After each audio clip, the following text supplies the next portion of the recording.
நம்முடைய வேதாகமத்தை அப்போஸ்தலனாகிய பவுல் கொலோசியருக்கு எழுதின நிருபத்திற்கு திருப்பிக் கொள்வோம். அப்போஸ்தலனாகிய பவுல் கொலோசியருக்கு எழுதின நிருபம் 1வது அதிகாரம் வசனங்கள் 25 அதிகாரம் முடிய நாம் வாசிக்க கேட்போம். கொலோசையர் 1வது அதிகாரம் வசனங்கள் 25 அதிகாரம் முடிய புதிய ஏற்பாட்டிலே பக்கம் எண் 275. ஆதி காலங்களுக்கும் தலைமுறைகளுக்கும் மறைவாயிருந்து இப்பொழுது அவருடைய பரிசுத்தவான்களுக்கு வெளியாக்கப்பட்ட இரகசியமாகிய தேவ வசனத்தை பூரணமாய் தெரியப்படுத்துகிறதற்கு உங்கள் பொருட்டு தேவனால் எனக்கு அளிக்கப்பட்ட உத்தியோகத்தின்படியே நான் அந்த சபைக்கு ஊழியக்காரனானேன். புற ஜாதிகளுக்குள்ளே விளங்கிய இந்த இரகசியத்திலுள்ள மகிமையின் ஐஸ்வர்யம் இன்னதென்று தேவன் தம்முடைய பரிசுத்தவான்களுக்கு தெரியப்படுத்த சித்தமானார். கிறிஸ்துவானவர் மகிமையின் நம்பிக்கையாக உங்களுக்குள் இருப்பதே அந்த இரகசியம். எந்த மனுஷனையும் கிறிஸ்து இயேசுவுக்குள் தேறினவனாக நிறுத்தும்படிக்கு அவரையே நாங்கள் அறிவித்து, எந்த மனுஷனுக்கும் புத்தி சொல்லி, எந்த மனுஷனுக்கும் எல்லா ஞானத்தோடும் உபதேசம் பண்ணுகிறோம். அதற்காக நான் எனக்குள்ளே வல்லமையாய் கிரியை நடப்பிக்கிற அவருடைய பலத்தின்படி போராடி பிரயாசப்படுகிறேன் என்பதே. நாம் ஜெபிப்போம். கிருபையும் இரக்கம் நிறைந்த எங்கள் நல்ல ஆண்டவரே, நாங்கள் வாசிக்க கேட்ட இந்த வேத வார்த்தைகளுக்காக உமக்கு நாங்கள் நன்றி செலுத்துகின்றோம். தேவனை, நாங்கள் தொடர்ச்சியாக உம்முடைய சமூகத்தில் இந்த கொலோசையருக்கு எழுதப்பட்ட நிருபத்தை நாங்கள் கற்றுக்கொள்ள வந்திருக்கின்றோம். தேவன் தாமே இந்த வார்த்தைகளை எங்களுக்கு ஆசீர்வதித்து தாரும். இது எங்களுடைய ஆவிக்குரிய வாழ்க்கைக்கு பிரயோஜனமாக இருக்கும்படியாக கர்த்தர் எங்களுக்கு கிருபை தர வேண்டுமாய் எங்கள் ஆண்டவரும் இரட்சகரும் ஆகிய இயேசு கிறிஸ்துவின் நாமத்தினாலே ஜெபிக்கின்றோம் நல்ல பிதாவே, ஆமேன். நம்ம தொடர்ச்சியாக கிறிஸ்தவ ஊழியத்தை குறித்து தான் கடந்த சில வாரங்களாக நாம் கற்றுக்கொண்டு வருகிறோம், சிந்தித்து வருகிறோம். நாம் வாசிக்க கேட்ட இந்த வேத பகுதியை 4 கேள்விகளின் அடிப்படையிலே பிரித்து கிறிஸ்தவ ஊழியத்தினுடைய அடிப்படையான காரியங்களை நாம் சிந்தித்து வருகின்றோம். இந்த வேத பகுதியிலிருந்து முதலாவதாக கிறிஸ்தவ ஊழியனுடைய ஆதாரம் யார், இரண்டாவதாக கிறிஸ்தவ ஊழியனுக்கு கொடுக்கப்படுகின்ற வேலை என்ன, மூன்றாவதாக அந்த வேலையை அவன் எவ்வாறு செய்ய வேண்டும், நான்காவதாக அந்த வேலையை அவன் ஏன் செய்ய வேண்டும் என்று சொல்லி 4 கேள்விகளின் அடிப்படையிலே இந்த வேத வாக்கியத்தை நாம் பிரித்தோம். இதில் முதல் 2 கேள்விகளை நாம் இதுவரைக்கும் சிந்தித்திருக்கின்றோம். முதலாவதாக கிறிஸ்தவ ஊழியனின் ஆதாரம் யார் என்று கேட்கும் பொழுது தேவன் தான் ஊழியனுடைய ஆதாரமாக இருக்கின்றார் என்பதை நாம் கற்றுக்கொண்டோம். தேவன் தான் ஒருவனை ஊழியத்திற்கு அழைக்கின்றார், ஊழியத்திற்குள்ளாக அவர்தான் அவனை நியமிக்கின்றார். ஆனபடியினாலே தேவனாலே நியமிக்கப்பட்ட ஊழியனுக்கு விசுவாசிகள் கீழ்ப்படிவதும், அவர் தேவனுடைய வார்த்தையை பிரசங்கிக்கும் பொழுது அதை கவனத்தோடு கேட்பதும், தேவனுடைய அழைப்பு இல்லாத தவறான போதனையை போதிக்கின்றவர்களுக்கு விசுவாசிகள் எச்சரிக்கையாக இருப்பதும் அவர்களுடைய கடமை என்று சொல்லி முதலாவது செய்தியில நாம் கற்றுக்கொண்டோம். கடந்த வாரத்தில் 2வது கேள்வி குறித்து நாம் சிந்தித்தோம். இந்த கிறிஸ்தவ ஊழியனுக்கு தேவனாலே அழைக்கப்படுகின்ற இந்த ஊழியனுக்கு கொடுக்கப்படுகின்ற வேலை என்ன என்பதை குறித்து நாம் கடந்த வாரத்திலே கற்றுக்கொண்டோம். ஊழியனுக்கு கொடுக்கப்படுகின்ற வேலை என்ன என்று நாம் பார்க்கும் பொழுது தேவனுடைய வார்த்தையை ஒழுங்கும் கிரமமுமாக அவர் பிரசங்கிக்க வேண்டும். இதுதான் ஊழியனுக்கு கொடுக்கப்படுகின்ற வேலையாக இருக்கின்றது என்று சொல்லி நாம் கடந்த வாரத்திலே அப்போஸ்தலனாகிய பவுலினுடைய வாழ்க்கையிலிருந்தே நாம் மிக தெளிவாக அதை நாம் கற்றுக்கொண்டோம். அதிலே 3 காரியங்களை கூட நாம் சிந்தித்தோம். முதலாவதாக ஊழியக்காரனுக்கு கொடுக்கப்படுகின்ற வேலை தேவனுடைய வார்த்தையை பிரசங்கிக்கணும், அந்த வார்த்தையிலிருந்து கிறிஸ்துவ தான் பிரசங்கிக்கணும் அப்படின்னு சொல்லி நாம் முதலாவதாக கற்றுக்கொண்டோம். இரண்டாவதாக அந்த வேலையை செய்கின்ற ஊழியனுக்கு வரக்கூடிய சவால்கள் என்ன, ஊழியக்காரர் சந்திக்கக்கூடிய சவால்கள் என்ன என்று சொல்லி 4 காரியங்களை சிந்தித்தோம். முதலாவதாக வெளியாலே இருந்து ஊழியனுக்கு உபத்திரவம் வருகின்றது, ஊழியனுக்கு புறக்கணிப்பு வருகின்றது, ஊழியனுக்கு சபைக்குள்ளாகவே இருந்து புறம் பேசுதல் வருகின்றது, ஊழியனுக்கு தனக்குள்ளாகவே இருந்து பெருமைகளும் தன்னுடைய சுயத்தை குறித்த ஒரு மேட்டிமையான சிந்தைகளும் புறப்படுகின்றது என்று சொல்லி இந்த 4 வகையான சவால்களை நாம் கற்றுக்கொண்டோம். அடுத்து 3ஆவதாக இந்த சவால்களை சந்திக்கின்ற ஊழியனுக்கு விசுவாசிகள் ஆற்ற வேண்டிய கடமை என்ன என்பதையும் நாம் கடந்த வாரத்திலே கற்றுக்கொண்டோம். இன்றைக்கும் இந்த ஊழியத்தை குறித்த தொடர்ச்சியான இந்த செய்திகளிலே நாம் சிந்திக்க இருக்கின்ற காரியம் என்னவென்று சொன்னால் 3வது கேள்வியை குறித்தே நாம் சிந்திக்க இருக்கின்றோம். 3வது கேள்வி என்னவென்று சொன்னால், ஊழியன் தனக்கு கொடுக்கப்பட்ட வேலையை எப்படியாக செய்ய வேண்டும், ஊழியன் தனக்கு கொடுக்கப்பட்ட வேலையை எவ்வாறு செய்ய வேண்டும் என்பதையே இன்றைய நாளிலே நாம் கற்றுக்கொள்ள இருக்கின்றோம். ஆகவே இந்த கேள்வி நாம் 2 பகுதிகளாக பிரித்து இதிலிருந்து நாம் கற்றுக்கொள்ள வேண்டிய காரியங்களை சிந்திக்க போகின்றோம். முதலாவதாக, ஊழியன் தனக்கு கொடுக்கப்பட்ட வேலையை எவ்வாறு செய்ய வேண்டும். இரண்டாவதாக, அந்த வேலையை செய்கின்ற ஊழியனுக்கு விசுவாசிகள் ஆற்ற வேண்டிய கடமைகள் என்ன. முதலாவதாக, ஊழியன் தனக்கு கொடுக்கப்பட்ட வேலையை எவ்வாறு செய்ய வேண்டும்.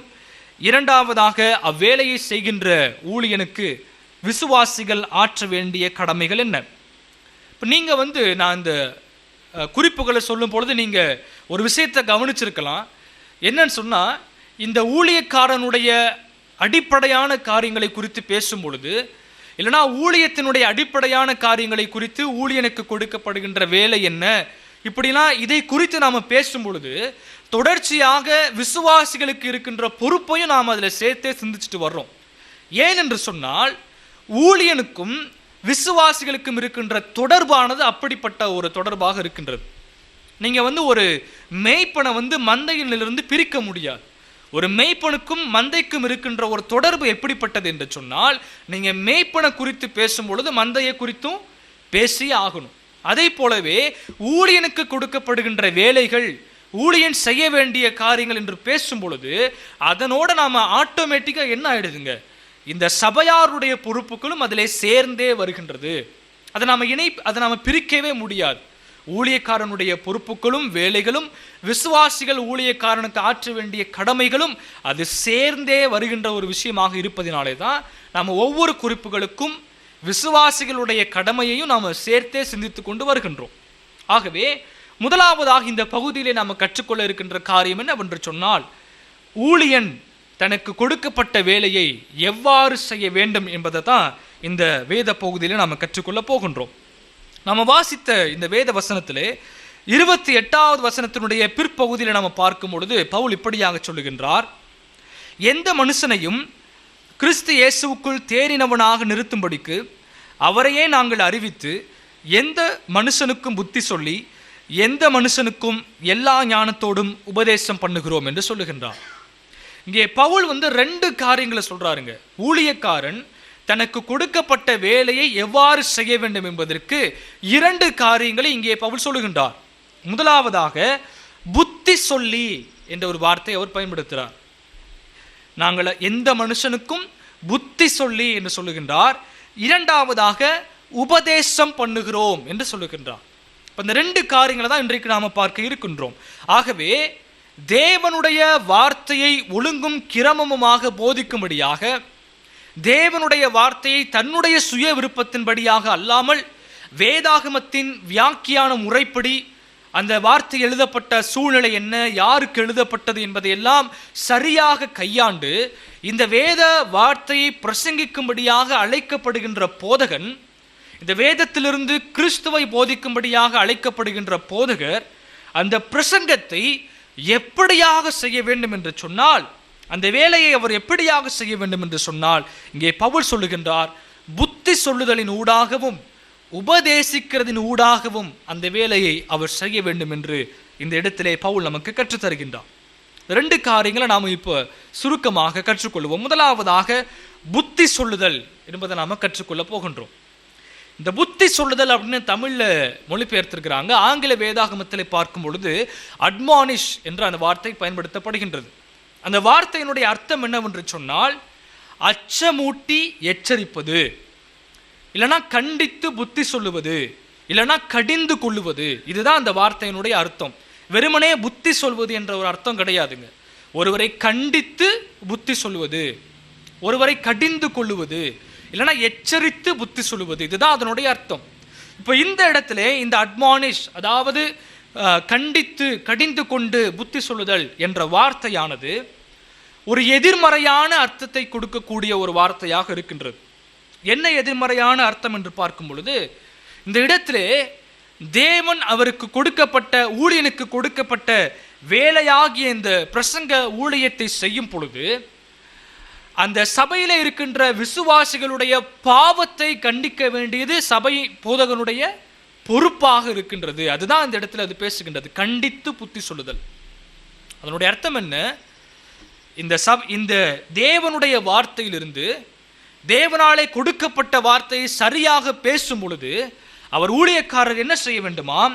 தன்னுடைய பிரசங்கத்திலே விசுவாசிகள் செய்கின்ற தவறுகளையும், விசுவாசிகள் அவர்கள் தங்களுடைய வாழ்க்கையிலே செயல்படுத்துகின்ற பாவமான காரியங்களையும், தேவனுக்கு விரோதமாக அவர்கள் செய்கின்ற கீழ்ப்படியாமையின் காரியங்களையும் அவர்கள் வெளிப்படையாக போதகர் அவர்களை கடிந்து கொண்டு, நீங்கள் தவறான பாதையிலே நீங்கள் சென்று கொண்டிருக்கின்றீர்கள், இந்த தவறான பாதையிலிருந்து நீங்கள் மனம் திரும்பினால் ஒழிய நீங்கள் ரட்சிக்கப்பட முடியாது, நீங்கள் இந்த தவறான பாதையிலே தொடர்ச்சியாக போய் கொண்டிருந்தீர்கள் என்று சொன்னால் தேவனுடைய கோபாக்கினை உங்கள் மேலே வரும் என்று சொல்லி இந்த விசுவாசிகளை, பாவம் செய்கின்றவர்களை, தவறு செய்கின்றவர்களை கண்டிக்க வேண்டியது போதகனுடைய கடமையாக இருக்கின்றது. அதுதான் அந்த இடத்துல பவுல் சொல்றார். ஊழியக்காரன் தனக்கு கொடுக்கப்பட்ட வேலையை எப்படியாக செய்ய வேண்டும் என்று சொன்னால் அவர் கடிந்து கொள்ள வேண்டும். யாரங்க? விசுவாசிகளை, அவர்களுடைய பாவங்களை, அவர்களுடைய தவறான செயல்களை, அவர்களுடைய தவறான பழக்க வழக்கங்களை, அவர்களுடைய தவறான எண்ணங்களை, இவைகள் எல்லாவற்றையும் தேவனுடைய வார்த்தையை அடிப்படையாக கொண்டு நீங்கள் பாவம் செய்கின்றீர்கள், இந்த பாவத்திலிருந்து நீங்கள் மனம் திரும்ப வேண்டும் என்று சொல்லி அதிகாரத்தோட கண்டித்து புத்தி சொல்ல வேண்டியது போதகனுடைய கடமையாக இருக்கின்றது. இதைத்தான் பவுல் சொல்றாரு.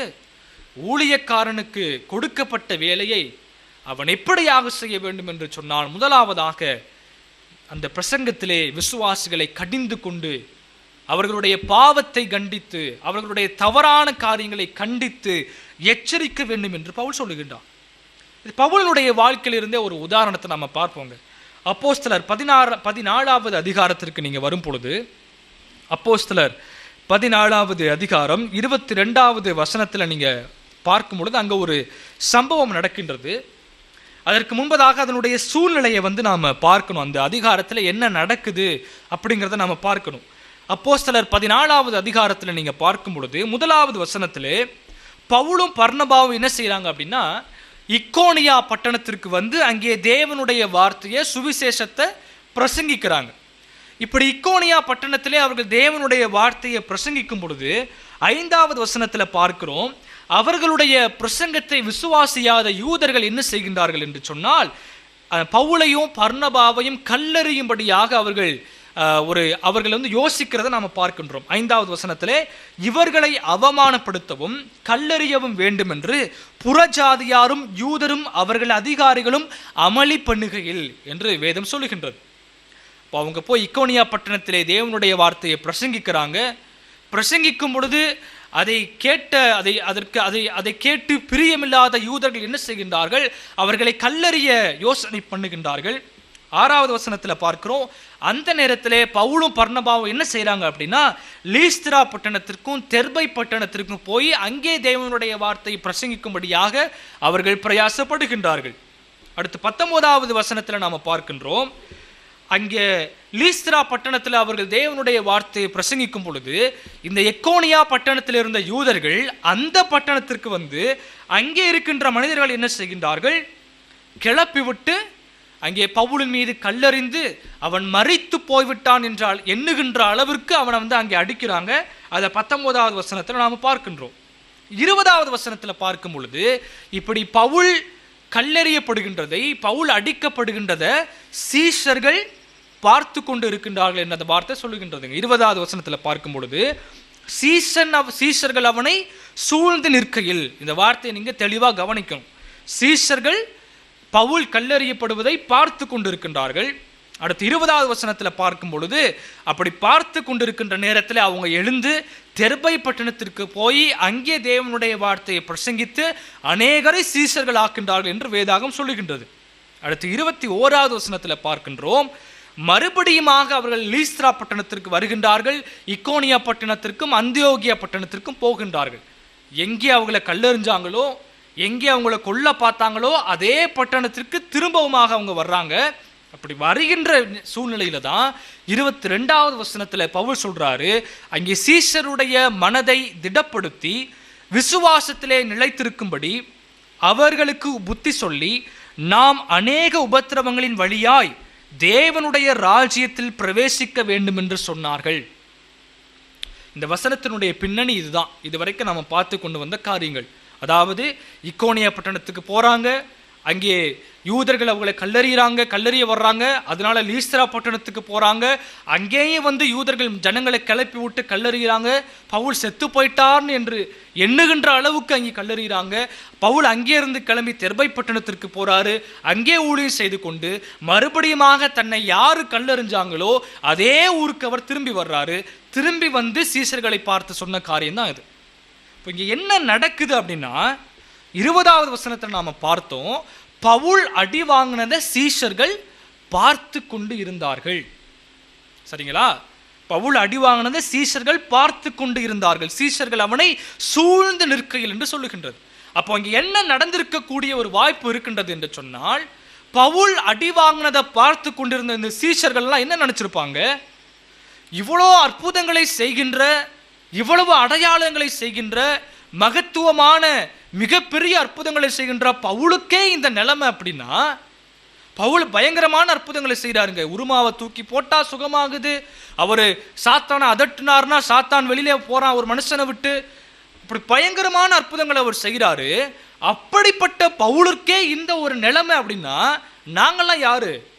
ஒண்ணுமே இல்லை, நாங்கள் சாதாரண ஒரு விசுவாசிகள். அப்படி பவுலுக்கே இந்த ஒரு நிலைமை அடியும் உதையும் கிடைச்சிச்சுன்னு சொன்னா, இப்படிப்பட்ட விசுவாசிகளாகி எங்களுக்கெல்லாம் என்ன நிலைமையா இருக்கும்? நாங்கள் ஏதோ கிறிஸ்தவத்திற்குள்ள வந்தா நல்ல சமாதானமா சந்தோஷமா இருக்கலாம்ட்டு நினைச்சு வந்தா, இங்கே அப்போஸ்தலனுக்கே இந்த நிலைமை அப்படின்னா, அவனுக்கு கீழே இருக்கின்ற சாதாரண விசுவாசிகளாகி எங்களுக்கெல்லாம் எவ்வளவு மோசமான நிலைமை இருக்கும்? கிறிஸ்தவ வாழ்க்கை என்னங்க இவ்வளோ பயங்கரமா இவ்வளோ மோசமா இருக்கிறது என்று சொல்லி அவர்கள் மனதை தளர விட்டிருப்பதற்கு அங்கே வாய்ப்புகள் அதிகமாக இருக்கின்றது. அதனால தான் 22வது வசனத்தில் பவுல் சொல்றாரு, என்னதுங்க? சீஷருடைய மனதை திடப்படுத்தி விசுவாசத்திலே நிலைத்திருக்கும்படியாக அவர்களுக்கு புத்தி சொல்லி. அங்கே என்ன வார்த்தை பயன்படுத்தப்படுகின்றது? அட்மானிஷ். அதாவது அவர்களுக்கு அவர் என்ன செய்கின்றார்? கண்டித்து புத்தி சொல்லுகின்றார். நீங்க என்ன செய்யுங்க? கிறிஸ்தவ வாழ்க்கை என்பது இலகுவான வாழ்க்கை அல்ல. கிறிஸ்தவ வாழ்க்கை என்பது நீங்க சாதாரணமா வந்துட்டு நீங்க அப்படியே நல்லா ஜாலியா வாழ்ந்துட்டு போயிடலாம், நல்லா சந்தோஷமா இருக்கலாம் என்கின்ற வாழ்க்கை அல்ல. நம்ம பொதுவாக உலகத்தில் ஒரு பழமொழி சொல்லுவோம் இல்லையா, நோகாம நொங்கு திங்க முடியாது அப்படின்ட்டு. அது போலதான் கிறிஸ்தவ வாழ்வு என்பது, அது உபத்திரவங்களின் ஊடாகத்தான் நீங்கள் உங்களுடைய மகிமைக்குள்ளாக பிரவேசிக்க வேண்டும் என்று சொல்லி அந்த பவுலுடைய உபத்திரவத்தை பார்த்து மனம் தளர்ந்து போன, விசுவாசத்திலே குன்றி போன இந்த சீஷர்களை பவுல் என்ன சொல்லுகின்றார்? கண்டித்து புத்தி சொல்லுகின்றார். அதுதான் இந்த இடத்துல நாம பார்க்கின்றோம்.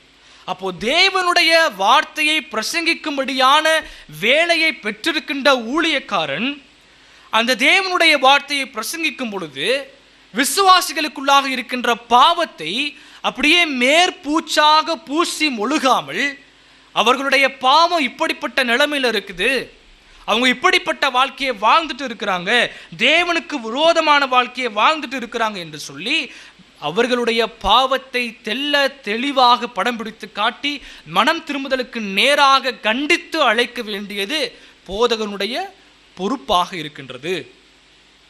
விசுவாசிகளிடத்தில் இருக்கின்ற பிரச்சனையை, விசுவாசிகளுக்குள்ளாக இருக்கின்ற பாவத்தை வெட்ட வெளிச்சமாக காட்ட வேண்டியதுதான் போதகனுடைய கடமையை தவிர அவர்களுடைய பாவத்தை மிருதுவாக காட்டுவது போதகனுடைய கடமை வேலை அல்ல.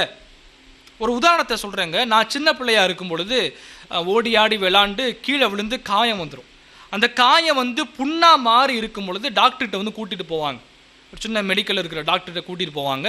அந்த டாக்டர் சொல்லுவார், புண்ணை பார்த்துட்டு, இது ஒன்றும் அவ்வளோ பெரிய காயம்லாம் இல்லை, சும்மா லைட்டாக தொடச்சி ஒரு மருந்து போட்டால் ஆறிடும் அப்படின்னு சொல்லுவார். ஆனால் அந்த புண்ணு எப்படி இருக்குங்க? அது பயங்கரமாக சலம் பிடிச்சி போய் சீழு வச்சு பார்க்குறதுக்கே அருவருப்பாக இருக்கும் அந்த புண்ணு. ஆனால் அந்த புண்ணை பார்த்து டாக்டர் என்ன சொல்லுவார்? ஒன்றும் பயப்பட தேவையில்லை, சும்மா சின்ன ஒரு புண்ணு தான், லைட்டாக தொடச்சி மருந்து போட்டுட்டு ஆறி போயிடும், நீங்கள் ஒன்றும் பயப்பட தேவையில்லை, ஒன்றும் இது பண்ண தேவையில்லைன்னு சொல்கிறார். இப்போ ஏன் அந்த இடத்துல மருத்துவர் அப்படி சொல்கிறார் அப்படின்னு கேட்டால், நான் சின்ன பையன், நான் என்ன செஞ்சிடக்கூடாது, அவர் புண்ணை சுத்தம் செய்யும் பொழுது எனக்கு வலிக்குமே அப்படின்னு நான் கத்திடக்கூடாது, இல்லைனா எந்திரிச்சு ஓடிடக்கூடாது என்று சொல்லி அந்த அந்த புண்ணினுடைய தீவிரத்தை அவர் என்ன செய்கிறாரு? ஒன்றும் இல்லை அப்படின்னு காட்டுறார். இப்போ போதகன் விசுவாசிகளுடைய பாவத்தை குறித்து பேசும் பொழுது, விசுவாசிகளுடைய தவறான பழக்க வழக்கங்களை குறித்து பேசும் பொழுது அவங்க காயப்பட்டுடுவாங்களே, அவங்களுடைய மனசு புண்பற்றுமே, அவங்க தவறா எடுத்துக்குவாங்களே என்று சொல்லி அவர்களுடைய பாவமான வாழ்க்கையினுடைய தீவிரத்தை ஒருபோதும் குறைத்து காட்டக்கூடாது. அதை சரியாக கண்டித்து, நீ பாவம் செய்கின்றாய், உன்னுடைய பாவம் இப்படித்தான் இருக்குது, இதுதான் உன்னுடைய நிலைமை, உன்னுடைய வாழ்க்கை இப்படிதான் அழுகி போய் சீழ் வச்சு நாற்றம் எடுக்குது, இதை நீங்க கண்டிப்பா நீங்க அழுத்தி திருத்தி இந்த புண்ணை நீங்க சுத்தம் பண்ணலன்னு சொன்னா இந்த புண்ணு தொடர்ச்சியா உங்களுடைய உடம்பு ஃபுல்லா பரவி நீங்க நாற்றம் எடுக்கக்கூடியதா உங்களுடைய வாழ்க்கை மாறி போய்விடும் என்று சொல்லி விசுவாசிகளுடைய நிலைமையை சரியாக எடுத்து சொல்லி கண்டித்து புத்தி சொல்ல வேண்டியது போதகனுடைய கடமையாக இருக்கின்றது. இப்போ போதகன் தனக்கு கொடுக்கப்பட்ட வேலையை அவர் எப்படியாக செய்ய வேண்டும் என்று சொன்னால், விசுவாசிகளை கண்டித்து மனம் திரும்புதலுக்கு நேராக அழைத்து பிரசங்கம் பண்ண வேண்டும். இப்போ இன்னைக்கு அநேகர் என்ன சொல்றாங்க அப்படின்னா, இந்த கண்டிக்கிறது, தேவன் தண்டிப்பார்னு சொல்றது, இது எல்லாமே பழைய ஏற்பாட்டுக்கு உரிய காரியங்க. நீங்க என்ன செய்றீங்க, விசுவாசிகளை வந்து நீங்க பயமுறுத்துறீங்க, நீங்க விசுவாசிகளை வந்து நீங்க தேவனுடைய அன்பை சொல்லி கொடுக்காம தேவன் தண்டிப்பாரு அப்படின்னு நீங்க பயமுறுத்துறீங்க என்று சொல்லி இப்படி கண்டித்து பிரசங்கம் பண்ணுகின்றதை பழைய ஏற்பாட்டுக்கு பழைய உடன்படிக்கைக்கு உரியதாக இன்றைக்கு அநேக போதகர்கள் சொல்றாங்க. அவங்களுக்கெல்லாம் நம்ம ஒரே ஒரு உதாரணத்தை நம்ம பார்க்கலாங்க. நீங்க ஆதி காலத்துக்கு வாங்க, ஆதியிலே படைப்புக்கு வாங்க. படைப்புக்கு வரும்பொழுது தேவன் ஆதாமையும் ஏவாளையும் படைக்கிறார். நம்ம நன்றாக கற்றுக்கொண்டோம். தேவன் ஆதாமை ஏவாளை படைக்கும் பொழுது ஆதாம் எப்படியாக இருந்தான்? பரிசுத்தம் உள்ளவனாக இருந்தான். அவனிடத்தில் எந்த ஒரு பாவமும் இல்லை, அவனிடத்தில் எந்த ஒரு குற்றமும் இல்லை, தேவனுக்கு விரோதமான எந்த ஒரு சிந்தனையும் அவனுக்குள்ளாக கொடுக்கப்படவில்லை. அவன் படைக்கப்படும் பொழுதே தேவனுடைய சாயலுக்குள்ளாக படைக்கப்பட்டான். அந்த தேவனுடைய சாயலானது கரைப்படியாததாக, பூரணமானதாக, முழுமை பெற்றதாக இருந்தது. அவனிடத்திலே எள்ளளவும் பாவம் இல்லை. அப்படி பரிசுத்தத்திலேயும் தேவனுடைய நீதியிலேயும் தேவனை குறித்த அறிவிலேயும் சரியான பூரணமான ஒரு படைப்பாக படைக்கப்பட்ட ஆதாமிடத்தில் தேவன் என்னங்க சொன்னார்? இந்த பழத்தை புசிக்கும் நாளிலே நீ சாகவே சாவாய். அங்கே தேவன் என்ன சொன்னார்? கண்டித்து புத்தி சொல்லுகின்றார், எச்சரித்து கண்டிக்கின்றார். என்னதுங்க? இதனை தொட்ட நீ செத்த. அது என்ன, தேவன் அப்படியே ரொம்ப அன்பா ரொம்ப அரவணைப்பா நீங்க பயப்படாதீங்க, இதெல்லாம் எதுவும் செய்யாதீங்கன்னு சொன்னாரா? பாவத்திலே பாவம் இல்லாத ஒரு மனிதனுக்கு தேவனுடைய பரிசுத்தத்திலே பூரணமானவனாக இருந்த ஒரு மனிதனுக்கு தேவன் என்ன செய்யறாருங்க? கண்டித்து புத்தி சொல்லுகின்றார் என்று சொன்னால், இன்றைக்கு நீங்களும் நானும் எவ்வளவு பாவத்தை செஞ்சுட்டு இருக்கிறோம் நம்முடைய அனுதின வாழ்க்கையில. அப்ப அப்படிப்பட்ட வாழ்க்கையை வாழுகின்ற நமக்கு கண்டிப்பும் எச்சரிப்பும் எவ்வளவு அவசியம் என்பதை நாம் யோசித்து பார்க்க வேண்டும். அதனால இந்த கண்டிக்கிறதையும் தேவன் உங்களை தண்டிப்பான்னு சொல்றதையும் பாவத்தை கண்டிக்கிறதையும் பழைய ஏற்பாட்டுக்கு உரியது. நீங்க மக்களை வந்து நீங்க என்ன செய்றீங்க, நீங்க பயமுறுத்த பார்க்குறீங்க அப்படின்னு சொல்றாங்க. அப்படின்னா வேதத்தை குறித்த சரியான புரிதல் இல்லாதது தான், ஊழியத்தை குறித்த சரியான ஒரு புரிதல் இல்லாதது தான் அதற்கு காரணமே தவிர, வேதம் ஒருபோதும் கண்டிக்கின்றதையும் எச்சரிக்கின்றதையும் பழைய ஏற்பாட்டுக்கு உரியதாகவோ பழைய உடன்படிக்கைக்கு உரியதாகவோ ஒருபோதும் சொல்லவில்லை. அதை நாம் தெளிவாக புரிந்து கொள்ள வேண்டும். ஆனபடினாலே நாம் கற்றுக்கொள்ள வேண்டிய ஒரு காரியம் என்னவென்று சொன்னால், விசுவாசிகள் தவறு செய்யும் பொழுதுதான் அவங்கள கண்டிக்கணும் அப்படிங்கிறது கிடையாதுங்க. எல்லாமே நல்லதா இருக்குது அப்படின்னு தெரியும் பொழுதே நீங்க இப்படிப்பட்ட பாவத்தை செய்துவிடக் கூடாது என்று விசுவாசிகளை கண்டித்து புத்தி சொல்ல வேண்டியது போதகனுடைய கடமையாக இருக்கின்றது. ஒரு உதாரணத்தை சொல்றேங்க, நீங்க யோசிச்சு பாருங்க. ஒரு சின்ன பிள்ளை இருக்கும் பொழுது அந்த சின்ன பிள்ளைகிட்ட எல்லா அப்பா அம்மாவுமே சொல்ற ஒரு விஷயம் என்னங்க? டே, அந்த நெருப்பு கிட்ட போகாத, போனீங்கன்னா என்ன செஞ்சிடும், உன்னை சுட்டுடும் அப்படியே சொல்லுவாங்க. அந்த சின்ன பிள்ளைகிட்ட அதை தான் அவங்க சொல்லுவாங்க. இப்போ இங்கே என்ன நடக்குது அப்படிங்கிறத நீங்கள் கவனித்து பாருங்க. அந்த குழந்தைக்கு நெருப்புனா என்னன்னே தெரியாது, சரிங்களா? அந்த குழந்தைக்கு நெருப்புனா என்னன்னே தெரியாது. ஆனால் பெற்றோர்கள் என்ன செய்கின்றார்கள், இதுதான் நெருப்புன்னு சொல்லி கொடுக்குறாங்க. அந்த குழந்தைக்கு இந்த நெருப்பு போய் நான் கையில் வச்சேன், இந்த நெருப்பை நான் தொட்டேன் அப்படின்னு சொன்னால் அது எனக்கு சுடும் அப்படின்னு அந்த பிள்ளைக்கு தெரியாது.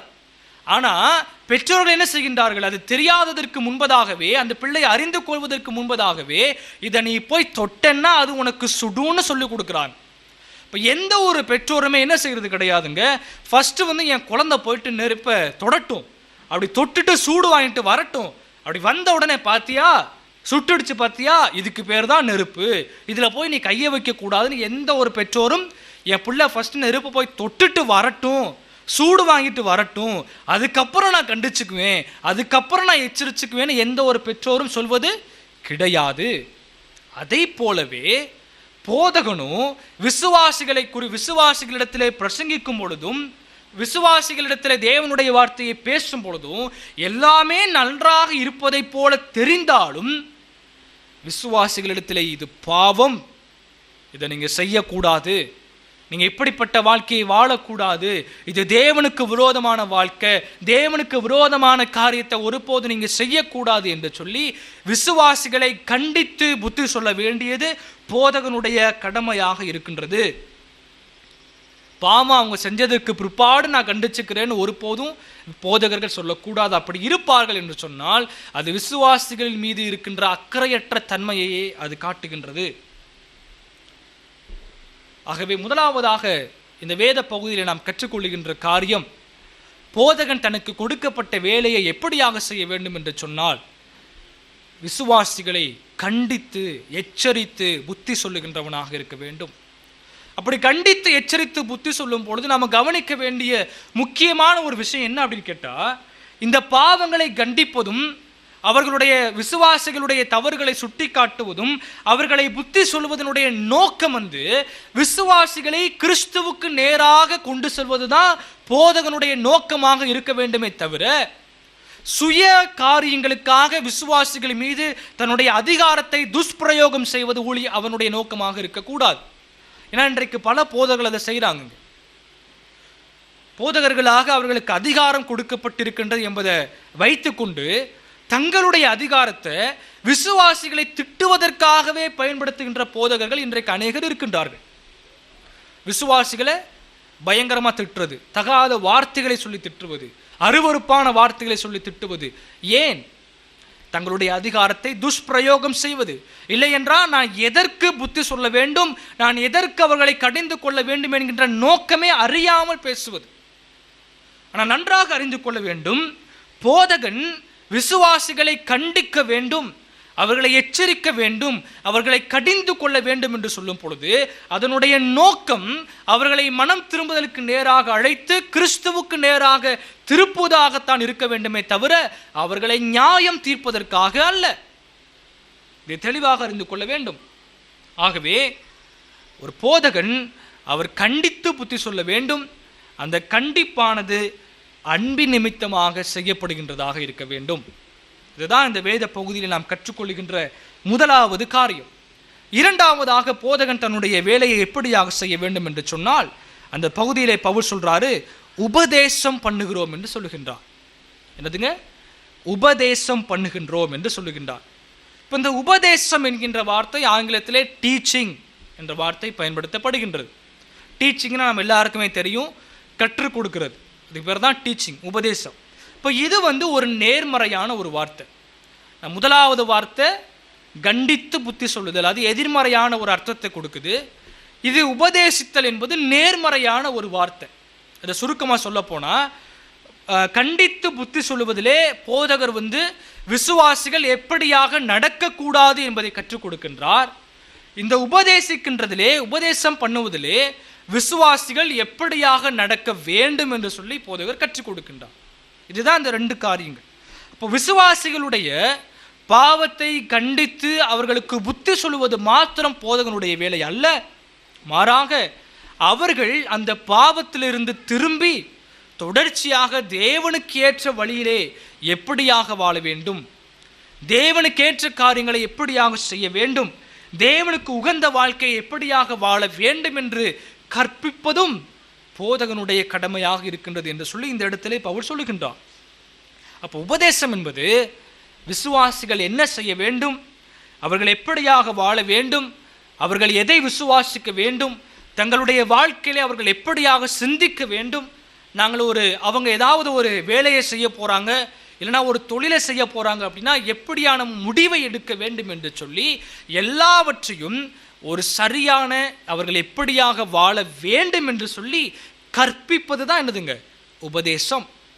நீங்கள் எப்படி வாழணும், எப்படி முடிவெடுக்கணும், எப்படி யோசிக்கணும், எப்படி சிந்திக்கணும், எப்படி வாழணும், எப்படி மற்றவங்களிடத்தில் பேசணும், எப்படி எல்லா காரியங்களையும் செய்யணும் என்று சொல்லி நடைமுறை காரியங்களிலே கிறிஸ்தவனாக எப்படியாக வாழ வேண்டும் என்று கற்பிப்பது போதகனுடைய கடமையாக இருக்கின்றது என்று இந்த இடத்திலே பவுல் சொல்லுகின்றான். நம்ம நன்றாக கவனிக்கணுங்க. இந்த இடத்திலே இந்த உபதேசம் பண்ணுதல் என்பது இது ஒரு நேர்மறையான அர்த்தத்தை தருது அப்படின்னு சொல்லும் பொழுது இது ஏதோ இந்த உலகத்திலே மனிதர்கள் பேசுகின்றதை போல ஒரு இன்ஸ்பைரேஷனல் ஸ்பீச் கிடையாது.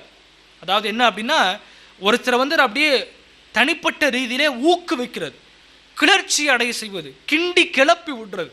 அதாவது என்னால் முடியும், இதை என்னால் செய்ய முடியும், என்னால் எல்லாவற்றையும் செய்ய எனக்கு பலன் இருக்குது, நான் இதை செஞ்சு முடிப்பேன் என்று சொல்லி ஒரு மனிதனுடைய சுயத்தை, அவனுடைய சுய பலனை, அவனுடைய சுய காரியங்களை, அவனுடைய சுய பெருமையை ஊக்குவிக்கின்ற, கிளர்ச்சி அடைய செய்கின்ற, தூண்ட செய்கின்ற ஒரு பேச்சு அல்ல இந்த உபதேசம்.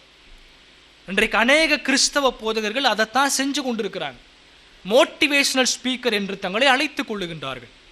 ஒருவனுக்கு அவன் அப்படியே தன்னை குறித்து ஒரு குறைவான கீழான ஒரு எண்ணத்தை கொண்டிருக்கிறாரா, நீங்கள் உங்களை குறித்து அப்படிலாம் யோசிக்க தேவையில்லைங்க.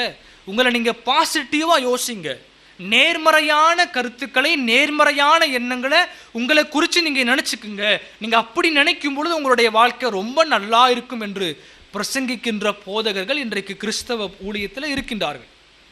இந்த இடத்திலே உபதேசம் பண்ணுதல் நேர்மறையான ஒரு வார்த்தை என்று இந்த பவுல் பயன்படுத்துகின்ற இந்த வார்த்தை அப்படிப்பட்ட ஒரு மனிதனுடைய சுயத்தை மையப்படுத்திய, கிளர்ச்சியடைய செய்கின்ற, உணர்வுகளை தூண்டுகின்ற, உணர்ச்சிகளை தூண்டுகின்ற ஒரு வார்த்தை அல்ல.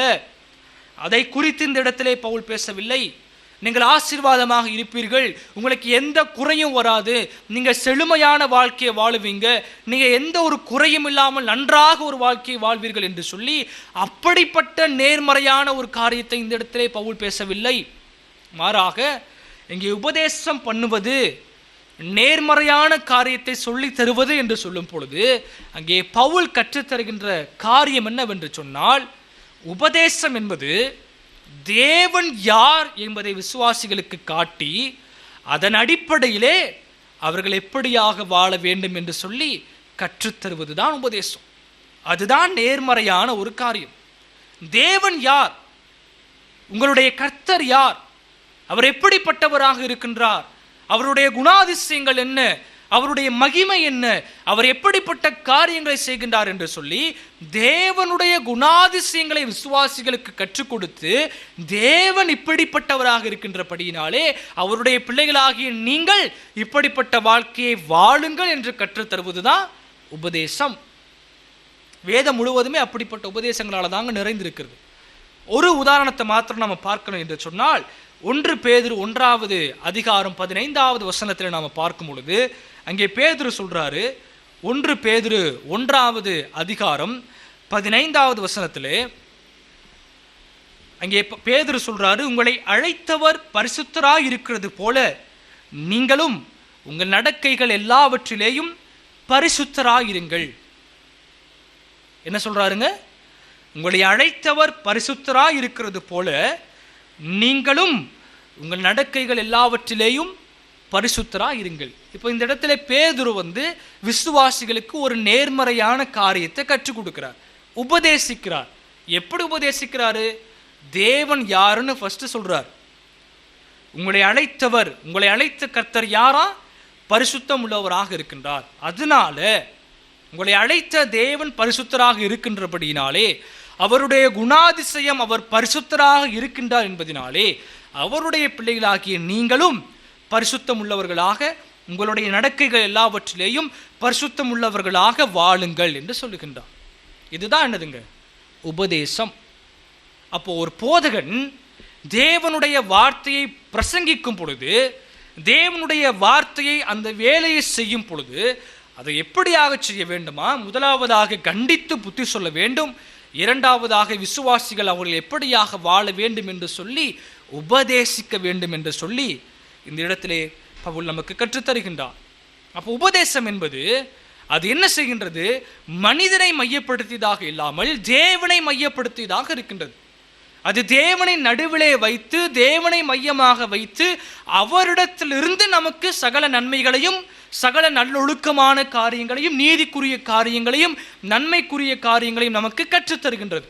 இதுதான் என்னதுங்க? உபதேசம். இந்த உபதேசம் என்பது நம்முடைய வாழ்க்கையின் எல்லா மூளை முடுக்குகளையும் அது தொடுது. நாம் எப்படி பேசணும், நம்ம எதை பேச வேண்டும், மற்றவர்களிடத்திலே நாம் கிறிஸ்தவர்களாக எப்படி வாழ வேண்டும், மற்றவர்களிடத்திலே நாம் எப்படி பழக வேண்டும், என்னத்தை செய்ய வேண்டும், இவை எல்லாவற்றையும் தேவனை மையமாக வைத்து அதிலிருந்து நமக்கு என்ன செய்கின்றது? ஒரு காரியத்தை, நடைமுறை காரியங்களை, பயன்பாடுகளை நமக்கு கற்றுத்தருவதுதான் இந்த உபதேசம். அது தேவனுடைய வார்த்தையை மையமாக வைத்து செய்யப்படுகின்றதே அல்லாமல் மனிதனுடைய உணர்ச்சிகளை மையமாக வைத்து செய்யப்படுவது அல்ல. இதுதான் அந்த இடத்திலே பவுல் சொல்லுகின்றார். அது இந்த உபதேசம் நம்முடைய வாழ்க்கையின் நோக்கத்தை நமக்கு காட்டுகின்றது. வேதாகம் முழுவதும் அப்படிப்பட்ட உபதேசத்தாலே நிறைந்திருக்கிறத நாம் பார்க்க முடியும். குறிப்பாக இந்த நிருபங்கள் எல்லாம் நீங்கள் பார்க்கும் பொழுது பவுலினுடைய நிருபத்தை நீங்கள் வாசித்து பாருங்கள். அது எவ்வளவு அருமையான உபதேசங்களால் நிறைந்திருக்கிறது என்பதை உங்களாலே கண்டு கொள்ள முடியும். அவர் தேவன் இப்படிப்பட்டவராக இருக்கின்றார், அதனாலே நீங்கள் இப்படிப்பட்ட வாழ்க்கையை வாழுங்கள் என்று சொல்லி தேவனுடைய குணாதிசயத்தின் அடிப்படையிலே விசுவாசிகளுக்கு உபதேசிக்கின்றதை நீங்கள் எல்லா நிருபங்களிலேயும் பார்க்க முடியும். ஆகவே ஒரு போதகனுக்கு கொடுக்கப்படுகின்ற வேலை தேவனுடைய வார்த்தையை பிரசங்கம் பண்ண வேண்டும். அந்த வேலையை அவர் எவ்வாறு செய்ய வேண்டும் என்று சொன்னால் பவுல் 2 காரியங்களை கற்றுத்தருகின்றார். கண்டித்து புத்தி சொல்லி பிரசங்கிக்க வேண்டும், அவர்களுக்கு உபதேசித்து பிரசங்கிக்க வேண்டும் என்று சொல்லி பவுல் இந்த இடத்திலே கற்றுத்தருகின்றார். இப்படி கண்டித்து புத்தி சொல்லுறதும் உபதேசிக்கின்றது என்பது ஒரு சாதாரண வேலை இல்லைங்க. அது ஒரு சாதாரண வேலை இல்லை. அதனால பவுல் என்ன செய்கிறாரு? நீங்கள் எப்படி கண்டித்து பேசணும், நீங்கள் எப்படி உபதேசிக்கணும் என்பதை அந்த இடத்துல நீங்கள் எப்படியாக அதை செய்ய வேண்டும் என்பதையும் பவுல் கற்றுத்தருகின்றார். 28வது வசனத்தில் நீங்கள் பார்க்கும் பொழுது அந்த இடத்துல பவுல் சொல்கிறாருங்க. கொலோசையர் 1வது அதிகாரம் 28வது வசனத்தில் நாம் பார்க்கும் பொழுது பவுல் சொல்கிறாரு, எந்த மனுஷனுக்கும் புத்தி சொல்லி எந்த மனுஷனுக்கும் எல்லா ஞானத்தோடும் உபதேசம் பண்ணுகின்றோம் என்று சொல்லுகின்றார். நீ கண்டித்து புத்தி சொல்லணும், உபதேசிக்கணும். அதை எப்படி செய்யணுமா? ஞானத்தோடு செய்யணும்னு சொல்றார். எல்லா ஞானத்தோடும் நீங்கள் கண்டித்து புத்தி சொல்லி உபதேசிக்க வேண்டும் என்று சொல்லி பவுல் இந்த இடத்திலே கற்றுத்தருகின்றார். எதுக்குங்க ஞானம் அவசியம்? ஏன் இந்த இடத்துல பவுல் அப்படி சொல்றாரு? ஏன் எல்லாரும் நீங்கள் கண்டித்து புத்தி சொல்லணும், உபதேசிக்கணும், அதற்கு ஏன் நீங்கள் அதை ஞானத்தோடு செய்யணும்னு ஏன் பவுல் சொல்றாரு? யோசிச்சு பார்க்கும் பொழுது இந்த சிலுவையினுடைய சுவிசேஷம் அது தன்னிலே தானே மனிதர்களை காயப்படுத்தக்கூடியதாக இருக்கின்றது. தன்னிலே தானே மனிதர்களை காயப்படுத்தக்கூடியதாக இருக்கின்றது. அது என்ன செய்து? ஒருவருடைய பாவத்தை குறித்து கண்டித்து பேசுகின்றது, அவர்களுடைய பெருமைகளை தகர்த்து எறிகின்றது, அவர்களுடைய ஆணவங்களை உடைத்து எறிகின்றது. இப்படி ஒரு மனிதனுடைய இருதயத்தில் இருக்கின்ற பாவங்களையும் அவனுக்குள்ளாக இருக்கின்ற பாவ பெருமைகளையும் இந்த சுவிசேஷத்தின் மூலமாக போதகன் கண்டித்து பேசும் பொழுது அது அந்த கேட்கின்றவர்களுடைய இருதயத்தை அது காயப்படுத்தக்கூடியதாக இருக்கின்றது, அவர்களுடைய மனதை புண்படுத்தக்கூடியதாக இருக்கின்றது. அது அவங்களுடைய சுய மரியாதையை தொடுது, அது அவங்களுடைய பெருமையை தொடுது. அதனால அவங்க என்ன செய்யறாங்க? காயப்படுகின்றவர்களாக இருக்கின்றார்கள். இப்போ இன்றைக்கு நாம் வாழ்ந்து கொண்டிருக்கின்ற இந்த உலகத்தை நாம் பார்க்கும் பொழுதுங்க, இந்த உலகம் யாருக்குமே ஒரு பொறுப்புள்ளவர்களாக வாழ்வதை விரும்பாத ஒரு உலகமாக தான் இருக்குது. நீங்கள் பொதுவாக சாதாரண மனிதர்களை நீங்கள் பார்க்கும் பொழுது அவங்க என்ன சொல்லுவாங்க? இது என்னுடைய வாழ்க்கை, இது என்னுடைய தனிப்பட்ட வாழ்க்கை, என்னுடைய இஷ்டப்படி தான் நான் வாழுவேன், என்னுடைய தனிப்பட்ட வாழ்க்கையில் யாரும் குறுக்கிடுறதுக்கு எந்த மனிதனுக்கும் அதிகாரம் உரிமை கிடையாது என்று சொல்கின்ற ஒரு உலகத்தில் தான் நாம் வாழ்ந்து கொண்டிருக்கின்றோம். இப்போ அப்படிப்பட்ட உலகத்திலே, அப்படிப்பட்ட நிலைமையிலே வேதாகமம் என்ன செய்கின்றது? அது தன்னிலே தானே மனிதனை காயப்படுத்தக்கூடியதாக அந்த வார்த்தை மனிதனுடைய இருதயத்தை கிழித்து அவனுடைய இருதயத்திற்குள்ளாக ஊடுருவி சென்று இருபுறமும் கருக்குள்ள பட்டய பட்டயமாக அவனுடைய இருதயத்தை கிழித்து அவனுடைய ஆணவத்தை தகர்த்து அவனுடைய பெருமையை தகர்த்து எறிகின்றது. இதை செய்யும் பொழுது மனுஷனுக்கு என்ன செய்வது இல்லைங்க, தேவனுடைய வார்த்தை பிடிப்பது இல்லை. ஏனென்றால் அது அவனுடைய சுய மரியாதையையும் அவனுடைய சுய கௌரவத்தையும் தகர்த்து அவனுடைய சுயத்தை காயப்படுத்துகின்றது, அவனுடைய சுய மரியாதையை காயப்படுத்துகின்றது.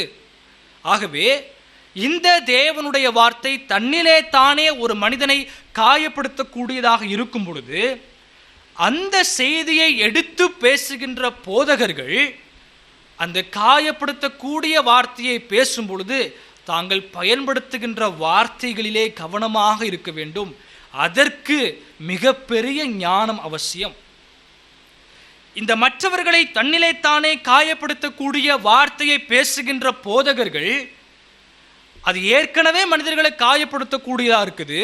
அப்படிப்பட்ட வார்த்தையிலிருந்து பிரசங்கிக்கும் பொழுது தாங்கள் பயன்படுத்துகின்ற தவறான முட்டாள்தனமான சில வார்த்தைகளினாலே அந்த ஏற்கனவே காயப்படுத்தக்கூடிய வார்த்தையினோட மேலும் இவங்க என்ன செஞ்சிடக்கூடாது, காயத்தை கூட்டிடக்கூடாது. அதற்கு என்ன வேணுங்க, சிறப்பான ஞானம் அவசியம், போதகர்களுக்கு அவசியம். தட்டி எழுப்பி விடுங்க. நல்லா தூங்குறீங்க, என்ன வீட்டில் போய் என்ன செய்கிறீங்க எல்லாரும்? இது ஓய்வு நாளில் உங்களுக்கு உங்களுடைய இருதயம் யாரிடத்தில் இருக்குது அப்படிங்கிறது இது காட்டுதுங்க. நல்லா கவனமாக உங்களுடைய இருதயம் எப்படிப்பட்டதாக இருக்கின்றது என்பதை ஆழ்ந்து ஆராய்ந்து பார்த்து வார்த்தைகளை கேளுங்க. அப்போது இந்த தேவனுடைய வார்த்தையை நாம் பேசும் பொழுது இந்த காயப்படுத்தக்கூடிய வார்த்தைகளை போதகர் பேசும் பொழுது அவர் என்ன செய்யணுமா, தன்னுடைய வார்த்தைகளிலே தெளிவாக இருக்க வேண்டும். இப்போ இந்த ஊழியக்காரர்கள் எல்லாருமே வார்த்தையின் மனிதர்கள், சரிங்களா? நாங்கள் எல்லாருமே வார்த்தையின் மனிதர்கள். நாங்கள் செய்கின்ற வேலை ஜாஸ்தி இந்த வார்த்தையினோட தான் இருக்குது, வேறு எதுலையும் கிடையாது. பிரசங்க ஆயத்தம் பண்ணும் பொழுது வேணும்னா அந்த நோட்டில் உட்காந்து எழுதுகிறோம், அது ஒரு சின்ன வேலை தான். ஆனால் பெரும்பான்மையாக நாங்கள் செய்கின்ற வேலை வார்த்தையின் வேலை. நாங்கள் பேசுகிறோம், அதுதான் எங்களுடைய வேலையாக இருக்குது. அப்போது இந்த காயப்படுத்தக்கூடிய வார்த்தையை எடுத்து பேசுகின்ற நாங்கள் எங்களுடைய வார்த்தையிலே, நாங்கள் பயன்படுத்துகின்ற வார்த்தைகளிலே மிகவும் கவனமாக இருக்க வேண்டியது அவசியம். இந்த காயப்படுத்தக்கூடிய வார்த்தையை பேசுகின்ற நாங்கள் எங்களுடைய தவறான வார்த்தைகளினாலே இன்னும் அதிக காயத்தை விசுவாசிகளுக்குள்ளாக என்ன செய்யக்கூடாது, ஏற்படுத்தக்கூடாது. அப்போ என்ன செய்யணும் அப்படின்னா, ஒரு மனிதனை தேவனுடைய வார்த்தை மாத்திரமே காயப்படுத்த வேண்டுமே தவிர அந்த வார்த்தையை எடுத்து பேசுகின்ற போதகனுடைய வார்த்தைகள் ஒருபோதும் என்ன செய்யக்கூடாது, காயப்படுத்தக்கூடாது. அதற்கு போதகனுக்கு மிக பெரிய சிறப்பான ஞானம் அவசியம். அதுதான் இந்த இடத்துல பவுல் சொல்றார். இப்படிப்பட்ட வார்த்தையை போதிக்கின்ற நீங்கள் கண்டித்து புத்தி சொல்லுகின்றீர்கள், உபதேசிக்கின்றீர்கள். இப்படிப்பட்ட ஊழியத்தை செய்கின்ற நீங்கள் உங்களுடைய வார்த்தையை ஒருபோதும் என்ன செய்யக்கூடாது, மனிதரை காயப்படுத்தக்கூடாது. தேவனுடைய வார்த்தை தான் காயப்படுத்தணுமே தவிர நீங்க உங்களுடைய தவறான வார்த்தை பயன்படுத்துறதுனாலையோ முட்டாள்தனமான வார்த்தைகளை பயன்படுத்துறதுனாலையோ மற்றவர்களை காயப்படுத்தக்கூடாது என்று சொல்லி அதிக ஞானத்தோடு நீங்கள் செயல்பட வேண்டும் என்று இந்த இடத்திலே பவுல் போதகர்களுக்கு எழுதுகின்றார். நீதிமொழிகள் 15வது அதிகாரம் 1வது வசனம் இப்படியா சொல்லுது. நீதிமொழிகள் 15வது அதிகாரம் 1வது வசனத்திலே, மெதுவான பிரதியுத்தரம் உக்கிரத்தை மாற்றும், கடும் சொற்களோ கோபத்தை எழுப்பும் என்று சொல்லுகின்றார். மெதுவான பிரதியுத்தரம் உக்கிரத்தை மாற்றும், கடும் சொற்களோ கோபத்தை எழுப்பும் என்று சொல்லுகின்றார். அப்போ போதகர்கள் தேவனுடைய வார்த்தையை பிரசங்கிக்கின்றவர்கள், அதை கண்டித்து புத்தி சொல்லி உபதேசித்து பிரசங்கிக்கின்றவர்கள், அவர்கள் மிக மிக ஜாக்கிரதையாக இருக்க வேண்டிய ஒரு காரியம் என்னவென்று சொன்னால், தாங்கள் பயன்படுத்துகின்ற வார்த்தைகளிலே எப்படிப்பட்ட வார்த்தையை பயன்படுத்துகிறோம். ஒருத்தருடைய பாவத்தை கண்டித்து பேசும் பொழுது, ஒருத்தருடைய தவறான வாழ்க்கையை கண்டித்து பேசும் பொழுது அதை நாங்கள் எப்படிப்பட்ட வார்த்தையை நாங்கள் பயன்படுத்துகின்றோம், அதில் மிக மிக கவனமாக இருக்க வேண்டும். அவங்களுடைய பாவத்தை கண்டிக்கணும் உண்மை, ஆனால் அதை அன்பின் நிமித்தமாக செய்ய வேண்டும். அதிலே பயன்படுத்துகின்ற வார்த்தைகளையும் மிகவும் கவனமாக பயன்படுத்தணும். எங்களுக்கு அதிகாரம் இருக்குது, எங்களுக்கு அந்த அதிகாரத்தை தேவன் கொடுத்துருக்கிறாரு, நான் இப்படித்தான் பேசுவேன், இதுதான் என் ஊரு, இதுதான் என் பாஸ், நான் இப்படித்தான் பேசுவேன், கேட்டா கேளு கேட்காட்டி போன்னு ஒரு ஊழியன் சொல்றான்னு சொன்னா, இந்த இடத்திலே பவுல் சொல்லுகின்ற பிரகாரமாக ஞானம் இல்லாமல் செயல்படுகின்ற ஒரு போதகனாக அவர் இருக்கின்றார். ஆக விசுவாசிகள், போதகர்கள் மிக தெளிவாக அறிந்து கொள்ள வேண்டிய காரியம், விசுவாசிகளுடைய பாவங்களை தவறாக கண்டித்து, அவர்களுடைய பாவங்களை கண்டித்து புத்தி சொல்லும் பொழுது அவர்கள் பயன்படுத்துகின்ற வார்த்தைகளை குறித்து ஞானமாக இருக்க வேண்டும் என்று சொல்லி பவுல் கற்றுத்தருகின்றான். இதுதான் இதில் நாம் கற்றுக்கொள்கின்ற முதலாவது பகுதி. ஊழியக்காரன் தனக்கு கொடுக்கப்பட்ட வேலையை எப்படியாக செய்ய வேண்டும் என்று சொன்னால், கடிந்து கொண்டு புத்தி சொல்லி அந்த பிரசங்கத்தை செய்ய வேண்டும். உபதேசித்து அவர்கள் எப்படியாக வாழ வேண்டும் என்று கற்றுக் கொடுத்து அந்த பிரசங்கத்தை அவர் செய்ய வேண்டும்.